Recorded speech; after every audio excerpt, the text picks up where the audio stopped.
pakinggan nyo at i-share nyo ito dahil ito ang katotohanan na nangyayari sa bansa natin. Ito ang mga liberal.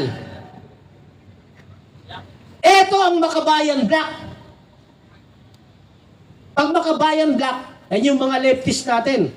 Nasa wing ng CPP and PA. Alam naman ang lahat yan. Sino nag-create sa Makabayan Black? Liberal. Matagal na yung kasunduan nila. Ngayon, bakit ang liberal at saka Makabayan Black sinuportahan si BBM? Hindi lang si BBM yung tatlo. Marcos, Araneta, Romualdez. Sinuportahan nila. Bakit nila sinuportahan? Dahil si BBM lang ang kanilang vehicle. Vehicle, sasakyan nila. Si BBM lang.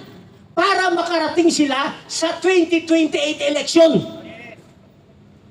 Pag nawala si BBM ngayon, anong sasakyan ng Makabayan Black at saka ng liberal na dinurog na yan nung panahon ni Digong? Nakuha nyo? Ang problema, meron pang isang malaking pwersa na sumusuporta. Sino yung malaking pwersa na yon? Western world. Wala sila sa posisyon ngayon na mawala si BBM sa pwesto. Bakit? Mababago yung geopolitics positioning nila.